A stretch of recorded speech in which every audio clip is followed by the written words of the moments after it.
The plasma field crackled against Captain Sarah Chen's fingertips as she pressed her palm to the containment barrier. The creature inside, massive, crystalline, and radiating pain through the ship's hull, had been screaming for 3 days straight, not audibly. Something deeper, something that made her bones ache and her dreams fracture into nightmare shards. "Captain," Lieutenant Martinez whispered beside her. "Queen Keth'var approaches." Sarah didn't turn. She'd heard the distinctive click of the Zephyrian Queen's talons against the deck plating, felt the subtle shift in air pressure that followed the six-armed monarch wherever she moved through the diplomatic vessel. The creature's psychic wails had drawn them all here, human, Zephyrian, and the dozen other species aboard the Concordia. "It dies soon," Queen Keth'var said, her translator catching the harmonic undertones of her native language. "The Vorthak cannot survive long in containment." "Then why keep it contained?" Sarah asked. The bridge fell silent except for the low hum of life support and that terrible soundless screaming. Sarah felt every eye on her, her own crew, the Zephyrian delegation, the Talaxian ambassadors with their compound eyes glittering in the low light. She'd overstepped. A human captain questioning a galactic queen about prisoner protocols during a first contact mission. Queen Keth'var's 4 primary arms gestured in what Sarah had learned meant contemplation. "Because, Captain Chen, the Vorthak destroyed 17 worlds before we captured it. The psychic emanations you feel are its attempts to break free and continue. Each pulse could shatter minds across light years." Sarah pressed harder against the barrier, feeling the creature's desperation bleeding through the energy field. What if it's not trying to break free? What if it's trying to tell us something? "Captain," Martinez touched her shoulder. "Standing orders. Belay that." Sarah moved along the containment field, watching the Vorthak track her movement. A massive crystalline being, roughly humanoid but twice her height, its faceted surface pulsing with inner light. Where others saw a weapon of mass destruction, Sarah saw something else. Pain, confusion, fear. The creature pressed against the barrier directly across from her, its crystalline form resonating with harmonics that made the ship's hull sing. The psychic pressure intensified, but Sarah didn't step back. She spread her fingers wider against the energy field. "It's responding to you," whispered Dr. Yans, the expedition's xenobiologist. "The emanations are shifting frequency." Queen Keth'var moved closer, her secondary arms reaching towards Sarah. "Captain, step away, now." "No." Sarah closed her eyes, letting the alien's psychic voice wash over her. Images flooded her mind, not of destruction, but of beauty. Crystalline gardens stretching across impossible landscapes, light songs that painted aurora across purple skies, and then darkness. Ships descending, terror. The Vorthak's world burning as its people were harvested for their psychic abilities. "Oh gods," Sarah breathed. It wasn't attacking those worlds. It was trying to save them. The containment field flickered. Emergency klaxons blared throughout the ship. Security forces raised their weapons, but Sarah held her ground. "Captain Chen," Queen Keth'var's voice carried the weight of absolute authority. "Stand down immediately." "The 17 worlds," Sarah said, pieces clicking together in her mind. They weren't random targets. They were mining colonies extracting Vorthak crystal formations. It was trying to stop the destruction of its people's remains. The creature's emanations shifted again, no longer the chaotic screaming that had tortured them for days. Now Sarah heard something else, a song of mourning, of desperate loneliness, of a being watching its entire species reduced to decorative minerals and psychic batteries. "The translation protocols," she said suddenly, turning to face the assembled delegation. "They're reading aggression because we're interpreting grief as hostility. This isn't a weapon. This is a refugee." The Vorthak pressed both massive hands against the barrier, its crystalline features reflecting Sarah's face in 1,000 different angles. The psychic pressure built to a crescendo, but instead of pain, Sarah felt recognition, understanding, hope. "Captain," Martinez warned, "containment field integrity at 60%. Let it fall," Sarah said. "You will doom us all," Queen Keth'var hissed, her translator struggling with the harmonic complexity of her anger. "No," Sarah replied, watching the containment field shimmer and spark. I'm going to save us all. The barrier collapsed with a sound like breaking crystal. The Vorthak stepped forward, towering over the assembled beings, its psychic voice filling the chamber not with destruction, but with something Sarah recognized from her own species' darkest hours, the sound of someone who had lost everything, finally finding others who would listen. Queen Valthara's guards raised their weapons, but the monarch held up one primary hand, stopping them, her compound eyes fixed on Sarah with something that might have been respect. "Explain yourself, Captain, quickly." Sarah looked up at the Vorthak, whose crystalline form now pulsed with gentle, warm light. Because sometimes the most dangerous thing you can do is the right thing. And sometimes the right thing looks exactly like the wrong thing until you're brave enough to see the difference. The creature reached down with one massive hand, stopping just short of touching Sarah's face. In that gesture, she felt the weight of an entire civilization's gratitude. The Concordia shuddered as the Vorthak's true voice began to sing. The Vorthak's song filled every corner of the ship. But instead of the chaotic screaming they'd endured, this was pure harmony, a communication so complex it bypassed language entirely. Sarah felt the creature's memories flowing through her mind. The first mining ships arriving at Vorth Prime, the horror of watching sacred crystal formations blasted from living rock, the desperate attempts to warn the miners that they were destroying sentient beings. "The crystals," Sarah said, her voice carrying across the silent bridge. "They're not minerals. They're Vorthak in hibernation. Thousands of them." Queen Valthara's 4 arms moved in rapid succession. A gesture Sarah had learned indicated severe distress. "Impossible. Our geological surveys showed no signs of life in the formations." "Because they were sleeping," Sarah replied, still connected to the Vorthak's psychic emanations. "A natural process that takes centuries. The mining operations woke them up just in time to die."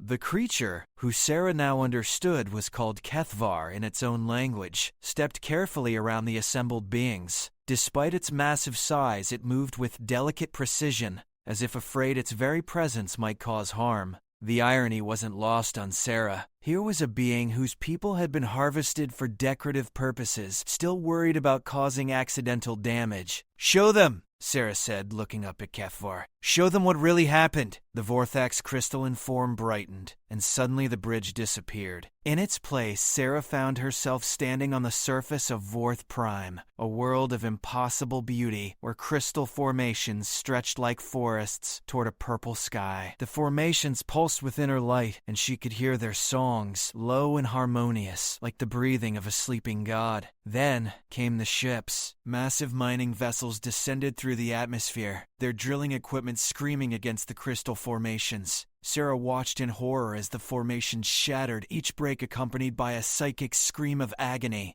The hibernating Vorthak were being killed by the thousands, their life songs cut short by industrial ignorance. The vision shifted. Sarah saw Keth'var, one of the few mobile Vorthak left, desperately trying to communicate with the miners. But the psychic emanations of billions of dying Vorthak created a feedback loop that turned every attempt at communication into what appeared to be an attack. The more frantically Keth'var tried to explain, the more aggressive its emanations seemed to the alien mining crews. "It wasn't malicious," Dr. Jans breathed, her voice filled with horror. It was grief. Pure, unfiltered grief amplified by psychic abilities. The vision continued. Sarah watched Keth'var follow the mining ships from world to world, arriving always too late to prevent the harvest but just in time to witness the destruction. Each failed attempt to communicate drove the creature deeper into despair, and that despair manifested as the terrible psychic storms that had convinced the galactic community they were dealing with a monster. Queen Valthara's translator crackled as she spoke, her harmonic voice strained with emotion. 17 worlds, billions of your people. We helped them die." The vision faded, returning them to the bridge of the Concordia. Keth'var knelt beside Sarah, its massive form trembling with barely contained emotion. The psychic pressure in the air had shifted entirely. Where before there had been chaos and pain, now there was simply profound sadness and the desperate hope of finally being understood. "The mining consortiums," Sarah said, "pieces of the puzzle falling into place." They knew. The readings, the energy signatures, they had to know the crystals were alive. Lieutenant Martinez pulled up holographic displays, his fingers flying over the controls. Captain, if these emanation patterns are consistent across all 17 worlds, the economic data doesn't match the extraction reports. They're harvesting at least 3 times more crystal than they're reporting to galactic authorities. Black market psychic enhancers, Queen Velthara said, her voice carrying deadly certainty. The underground trade in Vorthak crystal fragments. We've been trying to track the source for decades. Sarah felt anger building in her chest, not the chaotic fury of the Vorthak's grief, but cold, human rage. They've been committing genocide for profit, and when Keth'var tried to stop them, they convinced everyone it was the monster. The Vorthak song grew stronger, and Sarah realized others throughout the ship were beginning to understand. She could hear gasps and murmurs through the comm channels as the creature's true message reached every mind aboard the Concordia. Not destruction, not conquest. A single desperate plea: please stop killing my people. Keth'var, Sarah said, using the creature's true name for the first time. The Vorthak's crystalline features turned toward her, and she felt its attention like warm sunlight. How many of your people are left? The answer came not in words, but in pure emotion. So few. Scattered across the galaxy in fragments, in private collections, in industrial applications. Most didn't even know they were alive. The great songs of Worth Prime had been reduced to whispers, and those whispers were growing fainter each day. Then we stop this, Sarah said, her voice carrying across the bridge with absolute conviction. All of us, together. Queen Velthara moved closer, her compound eyes reflecting the Vorthak's gentle light. Captain Chen, you understand the implications of what you're suggesting. The mining consortiums have legal contracts with half the governments in the galactic community. The economic disruption alone would be worth it, Sarah interrupted, to stop committing accidental genocide. The bridge fell silent except for Keth'var's song, which had taken on new harmonics, notes of hope threading through the enduring sadness. Sarah felt the ship itself responding to those emanations, systems humming in sympathetic resonance with the Vorthak's natural frequencies. Besides, Sarah added, looking up at the massive crystalline being, I have a feeling Keth'var might be willing to help us find a better way, right? The Vorthak's response filled the bridge with light, and for the first time since the creature had been brought aboard, everyone present felt something other than fear. They felt wonder.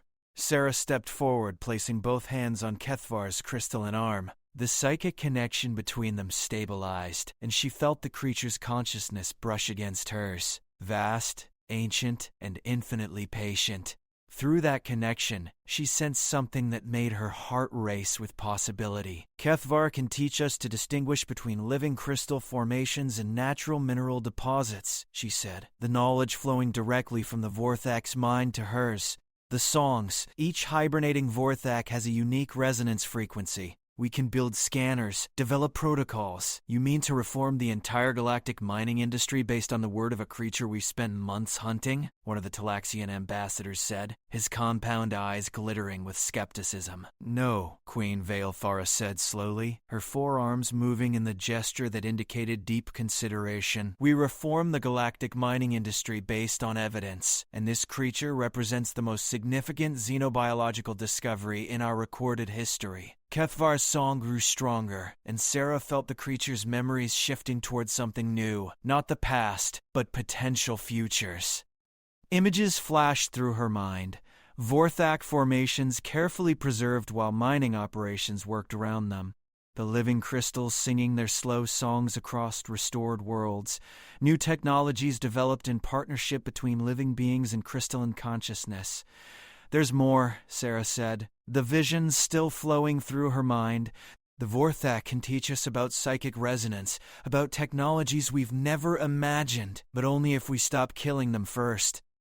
Dr. Jans moved closer, her scanner reading the energy patterns surrounding Keth'var. Captain, the emanation data supports everything the creature has shown us. These aren't random psychic storms. They're structured communications, operating on frequencies we've never encountered. It's like listening to mathematics made music. And the mining data? Sarah asked.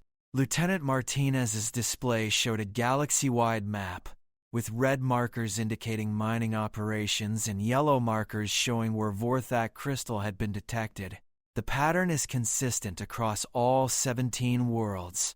High-grade crystal extraction in areas that should be geologically impossible, unless the crystals were artificially concentrated by living beings choosing to hibernate in community groups, Queen Velthara said, her voice filled with the weight of realization. We've been strip mining their cities. The horror of it settled over the bridge like a physical weight. Hundreds of mining ships, thousands of workers, entire industries built on what was essentially grave robbing, and at the center of it, one desperate survivor trying to make them understand before the last of his people disappeared forever. But Sarah felt something else through her connection with Keth'var: forgiveness. The Vorthak harbored no hatred toward the species that had unknowingly committed these acts, only a desperate hope that understanding might prevent future tragedies. The question now, Sarah said, is what we do with this knowledge. Queen Velthara's secondary arms reached toward Keth'var, stopping just short of contact. With your permission, she said, her translator conveying formal respect, I would like to establish a proper communication link. The Vorthak knelt, bringing its massive head level with the Zephyrian Queen. When Keth'var extended one crystalline hand, Queen Velthara pressed her primary palms against it. The psychic connection that formed was visible to everyone on the bridge, a shimmering aurora that danced between the two beings. Oh, Queen Velthara breathed, her harmonic voice filled with wonder. Your people's knowledge, the technologies you could share, Captain Chen. This changes everything. Sarah felt Keth'var's attention turn toward her, and through their link, she sensed the creature's gratitude, not just for freeing it from containment, but for being the first to listen. To understand, to see past the appearance of threat to the reality of tragedy. There's something else, Sarah said, new images flowing through her mind from Keth'var's memories. The creature that's been attacking mining ships isn't just random violence. Keth'var has been trying to reach other survivors. There are more Vorthak out there, mobile ones who escape the hibernation cycles. They're scattered, alone, trying to save their sleeping people one formation at a time. A rescue operation disguised as terrorism, Dr. Yan said softly. How many are there? The answer came through Keth'var's song. Perhaps a few dozen mobile Vorthak left in the entire galaxy, each one desperately searching for their hibernating people while being hunted as monsters by the very species they were trying to communicate with. Then we find them, Queen Velthara said, her voice carrying absolute authority. All of them, and we help them save their people. Sarah felt Keth'var's crystalline form brighten as hope flooded through their psychic connection. For the first time in years, the last mobile Vorthak wasn't alone in its mission. Sir, Lieutenant Martinez said, his voice tight with urgency, we're receiving a priority transmission from the Galactic Mining Authority. They're demanding immediate return of the Vorthak specimen. Sarah's jaw tightened. Specimen. Even now, after everything they'd learned, the bureaucrats still saw Keth'var as an object to be studied rather than a person to be heard. Tell them, Sarah said, her voice carrying across the bridge with deadly calm, that there is no specimen. There is a galactic citizen who has just filed the largest wrongful death claim in recorded history. Queen Velthara's harmonic laughter filled the bridge, and Keth'var's song took on new notes, not of grief or hope, but of something Sarah recognized from her own species' greatest moments, the sound of justice finally being served. Through the viewport, Sarah could see the stars wheeling past as the Concordia adjusted course.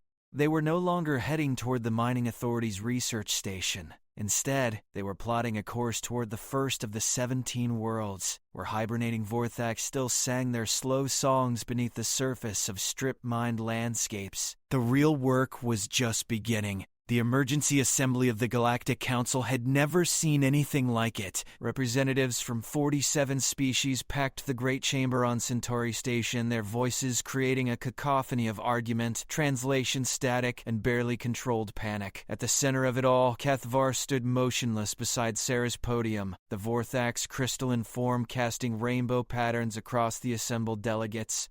Order! Queen Velthara struck the council gong with one of her secondary arms, the deep resonance cutting through the chaos. Captain Chen has presented evidence of an ongoing genocide. The least we can do is listen to her proposal. Sarah stepped forward, feeling the weight of dozens of alien gazes upon her. Through her psychic link with Keth'var, she sensed the creature's calm strength, its absolute certainty that the truth once revealed would prevail. She wished she shared that confidence. Honored delegates, Sarah began, her voice amplified across the chamber. 3 months ago, you tasked a joint task force with capturing what you believed was a psychic terror weapon. Today, I stand before you with that weapon, a refugee named Keth'var, one of the last survivors of a species we've been accidentally exterminating for decades. A Talaxian delegate rose, his mandibles clicking with agitation. Captain, you ask us to believe that our most profitable mining operations have been built on murder. The economic implications alone are irrelevant compared to the moral implications, Sarah interrupted. We're talking about billions of sentient beings killed while they slept, families torn apart, an entire civilization harvested for pretty decorations and spiritual trinkets. She gestured, and Lieutenant Martinez activated the holographic display. The chamber filled with images from Vorth Prime, the crystal forests singing their ancient songs, the hibernation chambers where hundreds of Vorthaks slept through their centuries-long dreams, the mining ships descending like mechanical vultures. These aren't geological formations, Sarah continued, her voice carrying over the shocked murmurs. They're cities, communities, nurseries where the young sleep until they're ready to join their people's songs. Keth'var stepped forward, and the temperature in the chamber seemed to drop as every delegate felt the weight of the Vorthak's psychic presence. But this time, instead of the chaotic screaming they'd all heard reports of, the emanations were controlled, purposeful. Keth'var was speaking directly to their minds, showing them what words couldn't convey. Sarah watched the delegates' faces change as Keth'var's memories flowed through the chamber. Horror gave way to understanding, understanding to shame, and shame to determination. Even the most profit-minded representatives couldn't maintain their objections when faced with the reality of what their industries had been doing. The scanning protocols, Doctor, Yan said from her position at Sarah's right, can be implemented immediately. Every ship, every mining operation, every crystal harvest, we can prevent future accidents while working to restore what's been damaged. And the survivors? Asked the Andromedian delegate, her crystalline voice echoing strangely in the vast chamber. The mobile Vorthak who have been attacking our ships? Sarah felt Keth'var's song shift, carrying new harmonics of hope mixed with desperate urgency. They're not attacking! They're rescuing. Each so-called terrorist incident has been a Vorthak trying to save hibernating members of their species from mining operations. We've been hunting refugees for trying to save their children. Queen Velthara rose from her throne, her 6 arms moving in the gesture of absolute decree. The Zephyrian Empire hereby suspends all crystal mining operations in our territory, pending implementation of new life detection protocols. We call upon all council members to do the same. The chamber erupted in protests, but Sarah felt a shift in the psychic atmosphere. Through Keth'var, she sensed other minds present. Vorthak observers who had somehow managed to infiltrate the station despite the heavy security. The lonely survivors had come to witness this moment, their hope barely contained as they watched their people's story finally being told. You're asking us to abandon trillions of credits in infrastructure? The mining guild representative said, his cybernetic implants glowing red with stress indicators. The economic damage will ripple across every system in the galaxy. Then we adapt, Sarah replied. Keth'var has already shown us preliminary data on partnership technologies, ways to work with the Vorthak instead of harvesting them. Psychic resonance applications, crystalline computing matrices, harmonic terraforming. The economic opportunities could dwarf anything we've achieved through mining. Through her link with Keth'var, Sarah felt the creature's memories shift toward the future. Technologies that could transform galactic civilization, partnerships between organic and crystalline consciousness that could solve problems neither could address alone, but only if they stopped the killing first. There's more, Sarah said, feeling Keth'var's permission to share the deepest secret. The hibernation isn't just rest, it's learning. The sleeping Vorthak are processing information, developing new knowledge, creating solutions to problems we haven't even encountered yet. Every formation we destroy doesn't just kill individuals, it destroys millennia of accumulated wisdom. The implications hit the chamber like a physical blow. They hadn't just been committing genocide, they'd been destroying libraries, research institutions, repositories of knowledge that could benefit every species in the galaxy. Vote! Queen Valthara commanded, her harmonic voice carrying no room for argument. All in favor of immediate suspension of crystal mining operations pending implementation of Vorthak detection protocols. Sarah held her breath as the votes registered on the great display. One by one, species that had built their economies on crystal harvesting chose ethics over profit. Not unanimously, the mining guild and several corporate-controlled systems voted against, but by a margin large enough to matter. Motion carried, Queen Valthara announced. Captain Chen, you and Keth'var will lead the implementation team. Full council authority, unlimited resources, absolute priority. As the delegates began to file out, arguing among themselves about implementation details and economic adjustments, Sarah felt Keth'var's massive hand settle gently on her shoulder. The psychic connection between them carried a message that needed no words. Gratitude beyond measure, hope beyond imagination, and trust in the future they would build together. But as they left the chamber, Sarah caught sight of the mining guild representative speaking quietly into a shielded communicator. His words were encrypted, but his expression was clear enough. This wasn't over. Not by a long shot. Through Keth'var, she sensed the other Vorthak presence growing stronger. The survivors were gathering, drawn by the hope of finally being heard.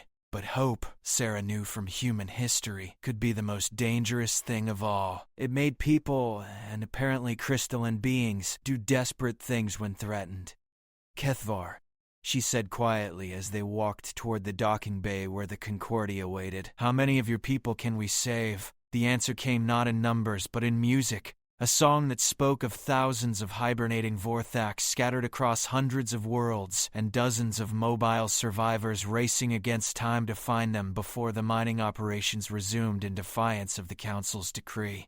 The real war was just beginning, but for the first time since this had all started, Sarah felt like they might actually have a chance of winning it. The mining platform Extraction Prime hung in space above the 15th world like a mechanical spider, its drilling arms extending toward the planet's surface, where crystal formations glowed against the barren landscape.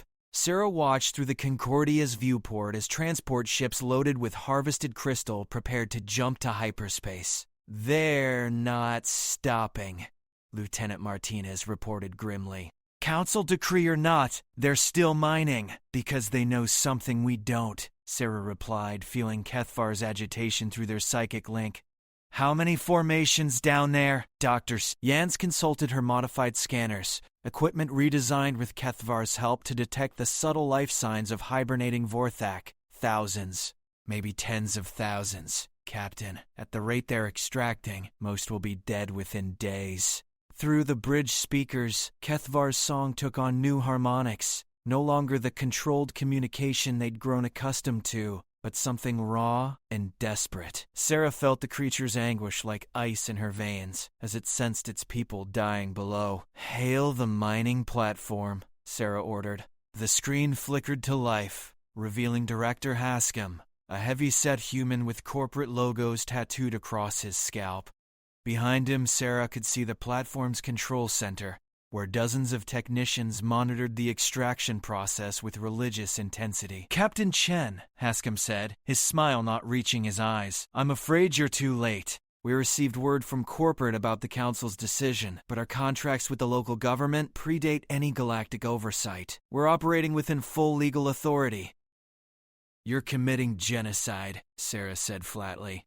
We're fulfilling legitimate mining contracts, Haskim replied. And before you ask, yes, we're aware of your creature's claims. Corporate legal has reviewed the evidence and determined that no definitive proof exists of genuine sentience in crystal formations. Until that changes, we continue operations. Sarah felt rage building, not her own, but Keth'var's. The Vorthak's psychic emanations spiked, and she heard warning alarms from the Concordia's mental shielding systems. Around the bridge, several crew members staggered as the creature's grief and fury washed over them. "Keth'var," Sarah said quietly, placing both hands against the creature's crystalline arm. "Not like this. We need proof they'll accept."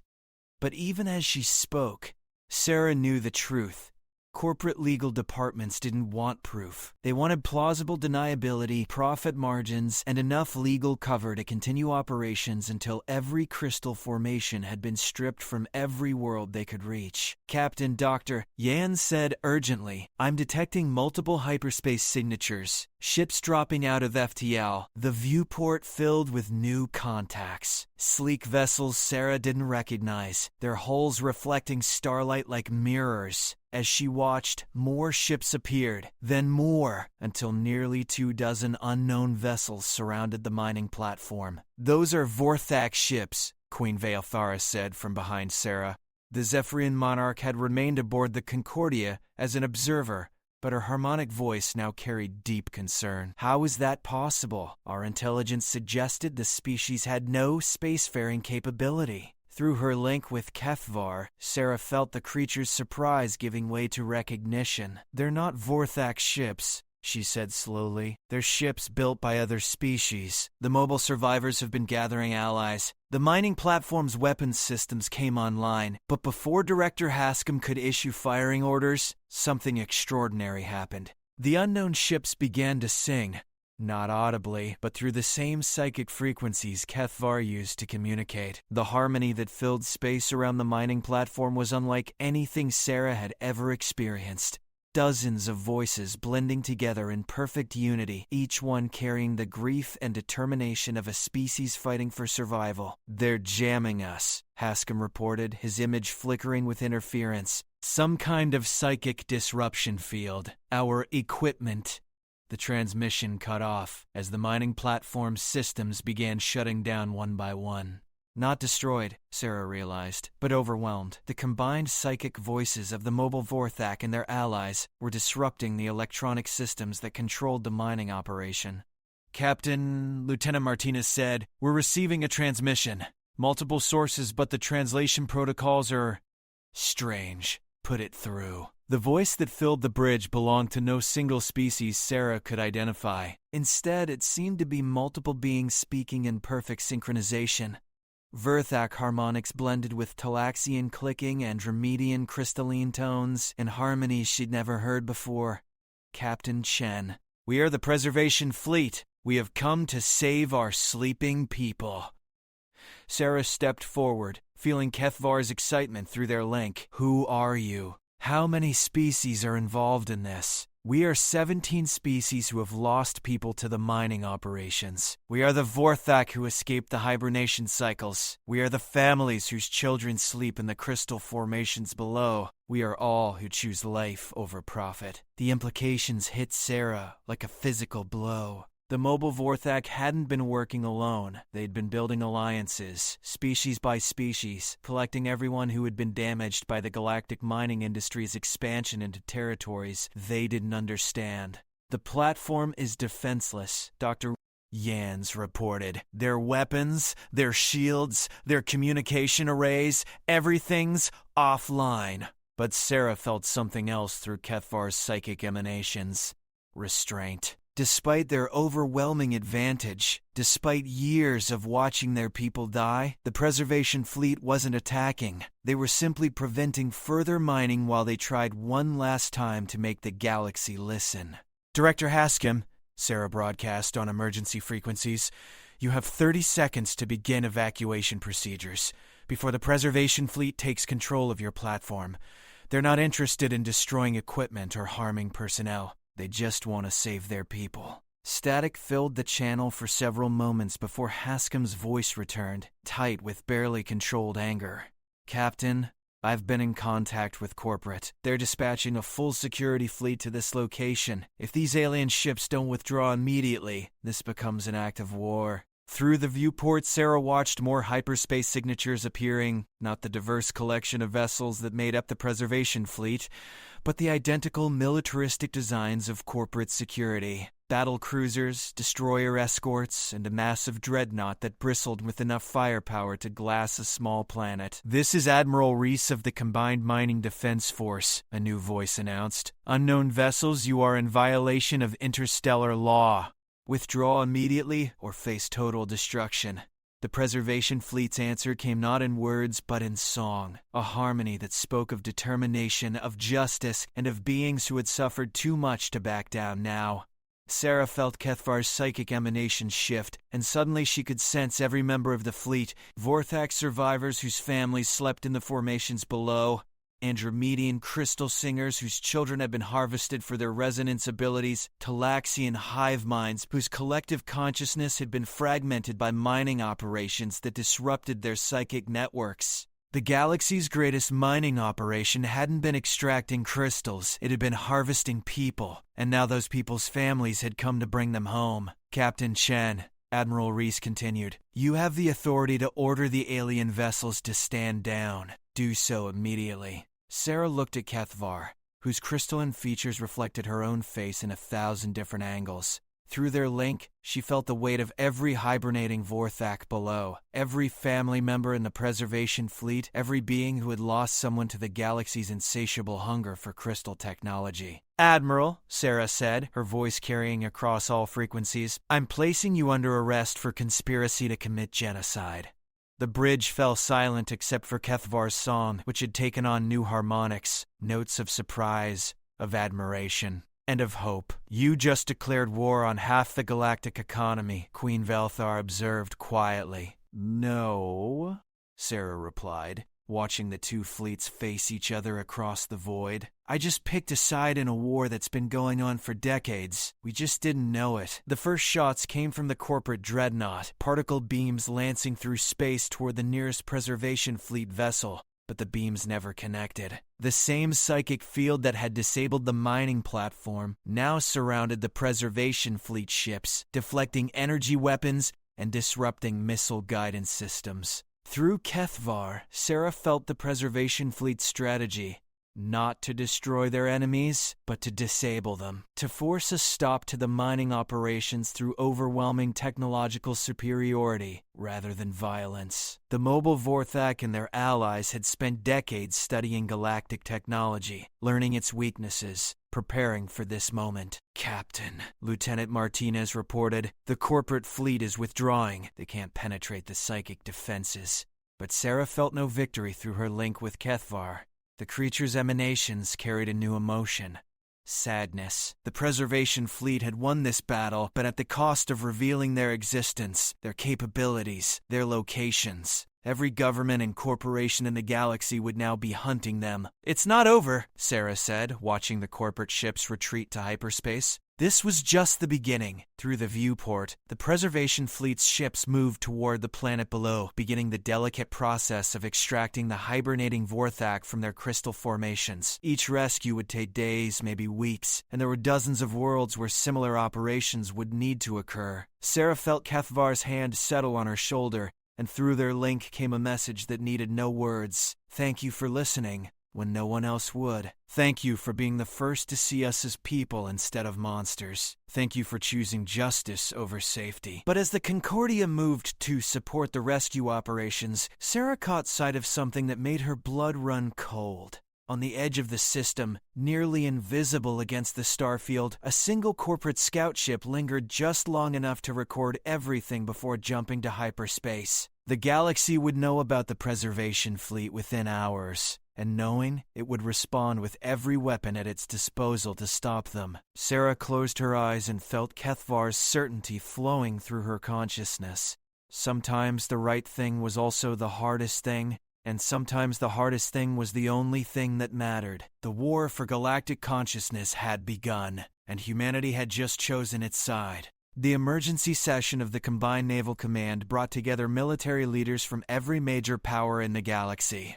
Sarah stood at the center of the orbital station's war room, surrounded by holographic displays showing the Preservation Fleet's operations across 17 worlds. In the space of 1 week, they had successfully rescued nearly 1 million hibernating Vorthak, while simultaneously exposing the scope of the galactic mining industry's accidental genocide. Captain Chen, Admiral Zhao of the Terra Defense Force said, her voice tight with controlled anger, "You have placed humanity in an impossible position. Half the galaxy views us as traitors for supporting the preservation fleet. The other half wants us to lead a coalition against them." "Because they're afraid," Sarah replied, feeling Keth'var's calm strength through their psychic link. The Vorthak stood behind her, its crystalline form casting rainbow patterns across the assembled military commanders.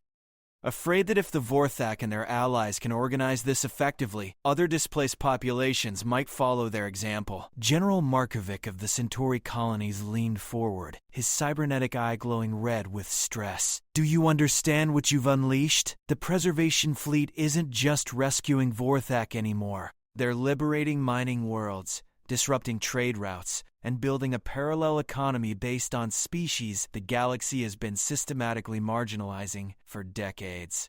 Through the holographic displays, Sarah could see the evidence of what he meant. The preservation fleet had grown from 24 ships to nearly 1,000, with new species joining every day. Not just the obvious allies, beings whose people had been harvested like the Vorthak, but economic refugees, political dissidents, and entire populations who had been displaced by galactic expansion. "They're offering an alternative," Sarah said.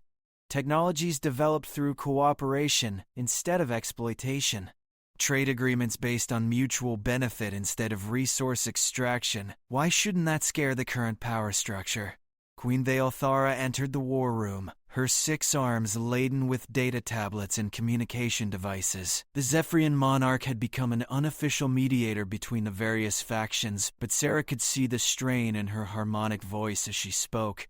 "The situation is deteriorating rapidly. The mining consortium has convinced 12 systems to declare the preservation fleet a terrorist organization. The Andromedan Empire is threatening to withdraw from all galactic treaties if military action is taken against the fleet. And we've received intelligence that corporate security forces are massing for a major offensive." Sarah felt Keth'var's emanations shift, carrying new frequencies of concern. Through their link, she sensed the creature's awareness of similar anxiety from Vorthak across the galaxy, mobile and hibernating alike. The brief hope of rescue was giving way to the realization that violence might be inevitable. "There's something else," Queen Volthara continued, her harmonic tones taking on darker undertones. "The preservation fleet has issued a galaxy-wide ultimatum: complete cessation of crystal mining operations within 30 days, or they begin targeting corporate infrastructure directly." The war room erupted in arguments, translations static, and the sound of weapons being powered up as various species interpreted the ultimatum as either justified demands or terrorist threats. Sarah felt the weight of history pressing down on her, the moment when peaceful solutions gave way to violence, when desperate beings chose destruction over continued oppression. "Captain," Admiral Zhao said, her voice cutting through the chaos, "humanity needs to choose a side now, before this spiral beyond anyone's control."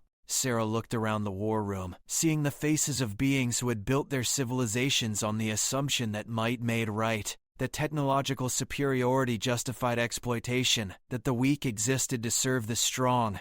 Everything the preservation fleet challenged. "I already chose," Sarah said quietly. "We all did. The moment we decided to listen to Keth'var instead of silencing it. The moment we chose truth over convenience." Through her link with the Vorthak, Sarah felt something that made her heart race. Hope. Not the desperate hope of the desperate, but the steady certainty of beings who knew that history was on their side.